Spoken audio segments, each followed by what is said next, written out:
kita malam hari ini kita ini ingin berbagi pengalaman seputar yang sering jenengan ini lakukan, yaitu tentang suker ya. Ya, pengalaman di lapangan, pengalaman yang mengasihkan, pengalaman yang mengerikan, pengalaman yang mengharukan, dan pengalaman yang menggairahkan. Itu kan pasti terjadi itu di lapangan, karena jenengan adalah seorang suker yang di situ juga bisa akan menghadapi pasien laki-laki dan perempuan, kan gitu. Untuk yang pertama nih dari ujung utara, saya mau tanya nih Mbah Dukun, Mbah Budi. Ya, ini Mbah Budi. Ya. Pengalaman apa yang sampean dapatkan selama jenengan ini jadi suker? Oh, banyak sekali tentunya, Mas. Pengalaman lucu aja. Yang lucu saja. Yang lucu, yang menggemaskan, atau memang yang mengerikan, atau justru yang menggairahkan? Di antara pengalaman yang Anda sebutkan itu alhamdulillah saya mengalami semua. Oh. Ini kayaknya jope waris iki. Dek remah ta ya. Ayo. Salah satunya ketika kita sedang menangani pasien dari Singapura ya. Dari Singapura ada seorang wanita berambut pirang yang bersuami orang Singapura, negeri jiran katakan. Dia datang kemari ke pondok kami, pondok pesantren Darul Ma'rifat, dengan tujuan yang pertama silaturahmi, yang kedua berobat dengan terapi Al-Quran. Yang menjadi suatu kendala bagi kami, karena mereka itu adalah orang-orang luar negeri yang tentunya di dalam gaya penampilan dan busana ini terlihat melehoy.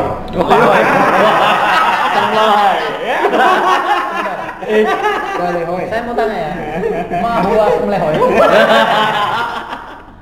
Apa itu? Tidak tahu. Gua almantoku.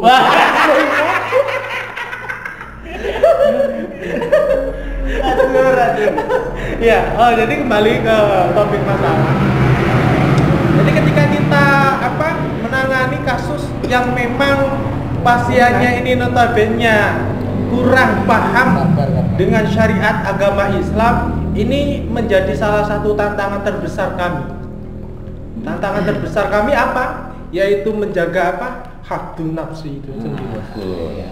Pandangan mata terhadap kemoncokannya,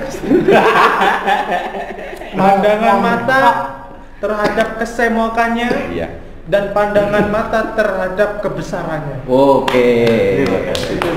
Mohon maaf, jadi ini rada vulgar sedikit ya. Jadi ini ya. Memang kalau saya lihat, saya sering kasihan. Tapi saya tidak kasihan dengan praktisi tua. Saya lebih kasihan dengan praktisi muda. Kenapa? Praktisi muda ini godaannya luar biasa.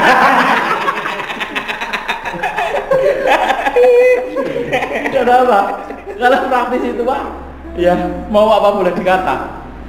Apa daya kemampuan tidak mampu kan gitu. Nanti anak muda ini kan begitu. Jadi memang ironis sekali ya kalau memang anak-anak muda sudah jadi suker ya ketika menghadapi semelehoy tadi. Oke, yang kedua dari ujung selatan kepada Mbah Ahyar untuk memberikan satu pengalaman ilmu atau mungkin pengalaman dalam menjalankan suwok ya. Monggo datang Mbak Ahyar, penguasa selatan. Penguasa selatan. Oke, terima kasih. Assalamualaikum warahmatullahi wabarakatuh. Waalaikumsalam. Alhamdulillahirabbil alamin, hamdan liman qala fi kitabihil aziz ar-rahmanu 'allamal qur'an khalaqal insana 'allamahul bayan. Wassalatu wassalamu ala sayyidina Muhammadinil qail khairukum man ta'allamal qur'ana wa 'allamah. Amma ba'd. Langsung saja nggih. Nggih. kalau ditanya-tanya tentang seputar keilmuan atau seputar pengalaman suhu, tentu tadi ya sebagaimana lazimnya kita ketahui para suwuker khas Nusantara seperti tadi sudah dijelaskan sama Mbak Budi ya, bahwasanya banyak sekali hal-hal yang memang unik yang terjadi kepada para suwuker atau hal yang sangat mengerikan. Bahkan kita diuji coba oleh praktisi-praktisi atau kalangan-kalangan dukun atau supranatural atau spiritual di luar sana yang ya luar biasa lah pengalaman itu tadi. Ada kalanya juga ya memang yang pengalaman-pengalaman seperti tadi dibilang apa Mbak? Seperti Mbak? Mau apa tadi?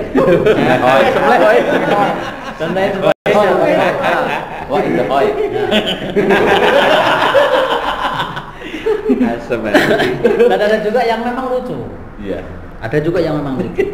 Saya ceritakan dulu, mungkin yang pertama saya ceritakan dari yang agak sedikit angker lah.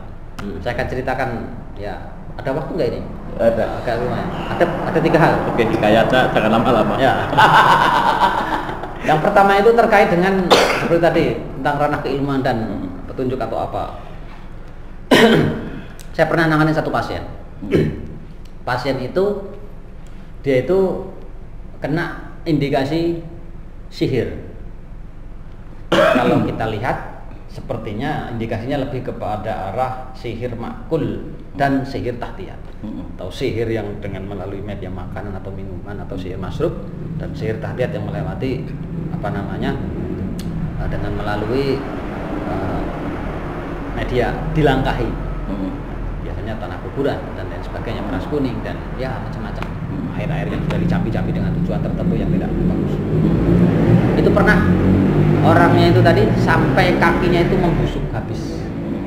Tulangnya kelihatan, urat-urat di bagian kaki ini kelihatan. Itu sampai parah sekali.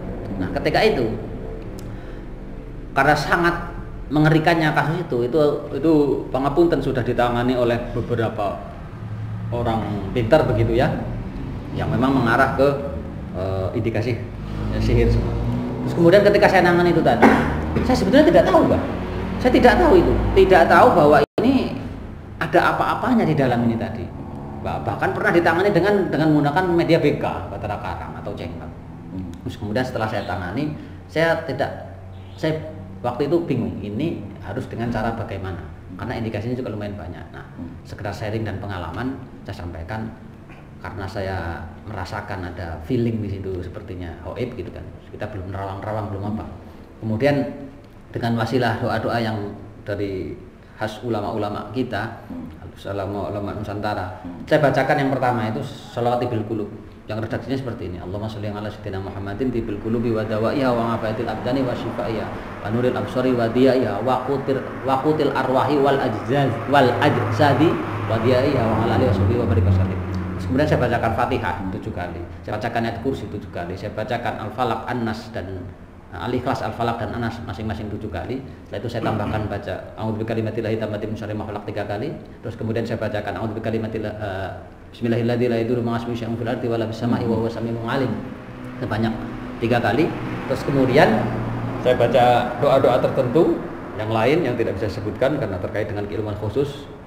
Kemudian setelah seperti itu saya minta diambilkan air, terus kemudian saya siramkan di tangan saya, terus kemudian saya usapkan di bagian perut karena saya sempat deteksi itu sepertinya ada di perut gitu kan.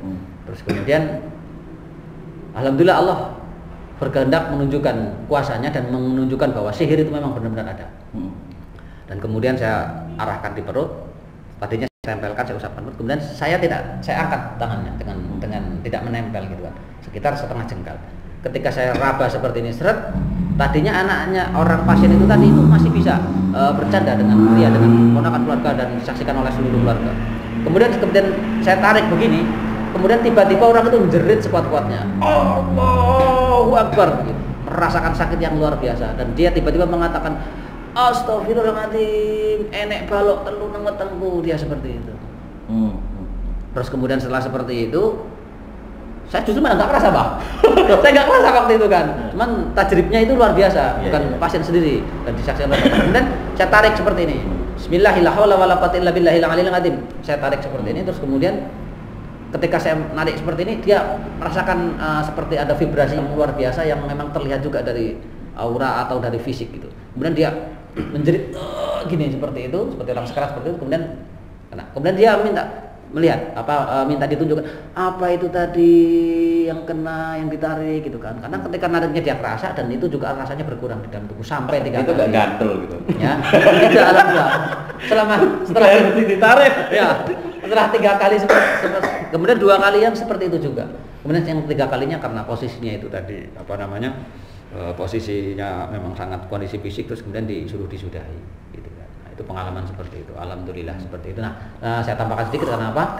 Nah, jadi hikmah yang perlu kita ambil bahwa ternyata sihir itu memang ada. Itu untuk yang hal-hal yang ngeri. Dan kemudian selanjutnya ada lagi cerita terkait dengan yang menangani salah satu dosen di universitas terkemuka di Lampung ini, yang dia ada indikasi sihir. Saya kemudian deteksi di dalam keluar rumahnya di dekat kran. Ketika saya deteksi grep gitu kan, kerasa seperti itu, sedotan yang sangat kuat, dan kemudian suara ledakan di dalam rumah. Keluarga banyak di ruang tamu karena tahu mau kita subuh. Terus kemudian di dalam rumah itu orang yang stroke, yang sekarat, seperti sekarat itu, nggak bisa ngomong apa-apa, padahal sangat orang berpendidikan. Kemudian dibarengi dengan suara ledakan, kemudian kesurupan pembantunya atau asisten rumah tangganya di situ. Dan alhamdulillah kita tangani, sekarang sudah sembuh. Yang lucu lagi ada lagi, mirip dengan Mbak Budi. Saya dapat pasien dari Malaysia, bukan TKI, tapi asli memang orang Malaysia dengan logat bahasa Melayu. Dan itu yang bikin saya lucu. Kenapa? Saya telepon, Ustaz, assalamualaikum, begini. Setelah cerita banyak, kemudian ujung-ujung dari pembicaraan itu tadi dia minta dengan bahasa yang saya kurang mengerti sebetulnya. Kemudian dia mengatakan, tolong Ustadz, saya minta di-scan gitu kan. Saya bingung gitu. Scan apa gitu kan. Saya kerjaannya ngarit gitu kan. Enggak tahu apa itu scan itu kan. Dia minta di-scan, saya bingung. Saya jelaskan dengan bahasa Indonesia, kurang paham dia. Dan saya juga kurang paham. Nah, akhirnya saya pikir-pikir ternyata scan itu mungkin di Terawang seperti itu kan. Ternyata minta di Terawang. Nah, akhirnya kita dengan wasilah teknologi yang ada saat ini dengan video call, alhamdulillah kita ruqyah dengan atau kita suruh dengan cara video call. Alhamdulillah pasien itu mengalami membaik kondisinya dan sekarang alhamdulillah seperti itu. Oke, luar biasa. Ini pengalamannya sangat mengerikan juga menggelikan.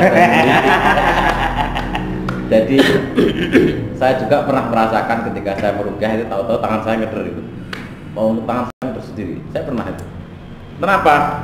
Jadi pada waktu itu saya di belakang, sebenarnya waktu ruqyah itu saya jadi LPG di belakang sama Gus Yazid dan kawan-kawan. Saya lupa tidak bawa sarung tangan. Dan saya seketika pada waktu itu, karena dia sudah reaksi, gitu. Saya seketika langsung menghampiri. Saya bacakan ayat-ayat ruqyah, terus saya tarik. Ketika saya narik, tangan saya ngewel sendiri. Mau ngewel? Apa itu ngewel? Keren, kayaknya nyetrum. Jadi nggak tahu kenapa. Terjadi ketika saya tempelkan di badannya itu, saya ngedrum. Setelah saya selesai, saya tanya, Mbak, anaknya sudah berapa? Buru-buru anak. Nikah aja saya belum. Iya. Pantesan tangan saya ngewel. Ada sinyal. Nah itu pengalaman saya, tapi hampir sama tapi beda versi. Oke, untuk yang selanjutnya kepada Gus Kamalin, pengalaman Mbah Kamal ya. Mbah Kamal atau Mbah Gondrong Maut. Si Gondrong dari Gua Hantu. Untuk memberikan satu ulasan agak sini mohon Mas supaya enak. Beliau ini belum kena menyanyi dukun ini, kalau kena rokoknya para dukun udah jeklek. Gimana ini? Oke, selanjutnya Gus Kamalin, monggo pengalaman jenengan yang kira-kira bisa ditularkan ke kawan-kawan di diskusi. Assalamualaikum warahmatullahi wabarakatuh. Salam. Langsung muka di mail. Alhamdulillah wassalatu wassalamu ala Rasulillah. Ya, jadi pengalaman yang sudah kita laksanakan seperti ini sedikit saran untuk kawan-kawan ya, saran untuk membangun. Untuk berhati-hati jikala kita menangani pasien, karena di situ kalau kita tidak berhati-hati, imbasnya akan kembali ke kita sendiri. Di situ saya pernah mempunyai pengalaman, itu orang non muslim, mungkin kawan-kawan juga pernah mempunyai pengalaman di kalangan non muslim. Gak usah bisik-bisik gitu tadi aja. Ngerasani aku tadi. Oh berarti tawasum itu. Ya enggak, ini sedikit menggertak kanca-kanca. Jadi pernah didatangi orang Bali. Bali atau Bali, Mbak? Bali atau Bali? Ya Bali setahu saya. Ya Bali ya Bali. Bali. Agar kita lebih nganu gitu. Logat Jawa. Nah, didatangi itu dengan kawan kita sih, sebenarnya lewat rekan kita praktisi juga. Dia mengatakan bahwasannya ada rekan kita dari non muslim untuk minta diruqyah Gus, kinten-kinten saged napa mboten. Loh, saged. Yang pasti dia harus siap, aku ngono kuwi. Lalu dia datang ke tempat kita, langsung ngobrol banyak. Itu salah satunya, saya itu tuh sering was-was Gus. Saya itu sering bingung. Terus dengan metode kita, yang pasti saya beritahu dulu bahwasannya metode pengobatan kita ini menggunakan kitab kita, yaitu metode Qur'ani. Dengan kita paparkan itu, jika memang Anda siap untuk mengikuti metode kami, ayo kita laksanakan untuk pengobatan dengan metode Qur'an ini tadi. Anda tidak usah membaca, nggak apa-apa, mendengarkan saja. Dan alhamdulillah saat kita melaksanakan metode ruqyah itu, reaksinya dia itu seperti apa lah ngarani? Gliyeng-gliyeng. Mahwa gliyeng-gliyeng. Ya, ini bahasa ini bahasa Inggris ini. Gliyeng-gliyeng. Gleyengan begitu ya. Nganu sempoyongan, seperti sempoyongan. Oh, mahwa sempoyongan. Nah, itu lagi pertanyaan. Udah insya Allah mabum lah itu bahasa kita. Setelah dia merasakan seperti sempoyongan, wallah alam, kita tanyakan apa yang Anda rasakan di anggota tubuh. Dada saya ini berdebar-debar Gus, berdebar-debar kencang banget. Nah, sampean mendel mawon, nanti saya akan membacakan ayat-ayat Al-Quran, dan alhamdulillah lewat wasilah atau bacaan ayat-ayat Al-Quran itu, ndredegnya itu dia itu tuh berkurang sampai akhirnya dia itu kesurupan. Jadi ndredeg terus kemudian kesurupan. Namun langsung setelah itu kesurupan. Tapi kesurupannya dia itu seperti apa lah ngarani gini, pokoknya dia itu leak. Matanya mendelik dengan tatapan yang lebih tajam. Mendelik itu melotot begitu ya? Melotot ya, mendelik. Kalau bahasanya ngono kuwi lah. Setelah dia cocok jadi moderator. Saya jadi murid. Oke. Nah, setelah dia itu melotot, saya tanya, dari mana? Terus punya nama enggak? Kamu muslim enggak? Dan itu saya memuslimkan, saya syahadatkan makhluk yang ada dalam tubuhnya, dan insya Allah berkenan dia itu, karena saya syahadatkan dia mengikuti. Dan setelah itu pengalaman yang yang terjadi di situ, alhamdulillah pasien itu bisa merasakan longgar dadanya dan sehat saat mengutarakan, katanya sering was-was, sering bingung. Terus kemarin itu dia kangen, pingin datang lagi ke rumah. Dukun dikangeni oleh pasien. Dan ini luar biasanya di situ. Setelah itu dia pingin sambang sampai 3 kali. Ingin membahas tentang seputar agama Islam. Bentar. Mahwa sambang. Apa itu? Sambang itu adalah mendolani. Ya, mendolani. Berarti dia udah 3 kali itu berarti berlangganan itu. Berlangganan. Nah, setelah dia mendolani saya tadi, lumayan. Ya, lanjut. Setelah dia itu datang ke situ membahas tentang Islam, asline ki Islam ki sing kepiye. Terus karena saya itu bisa merasakan ketika saya kesurupan itu, indahnya Islam sepertinya itu tuh ada dalam diri panjenengan karena di situ nggak hanya saya sendiri, karena ada praktisi-praktisi lain.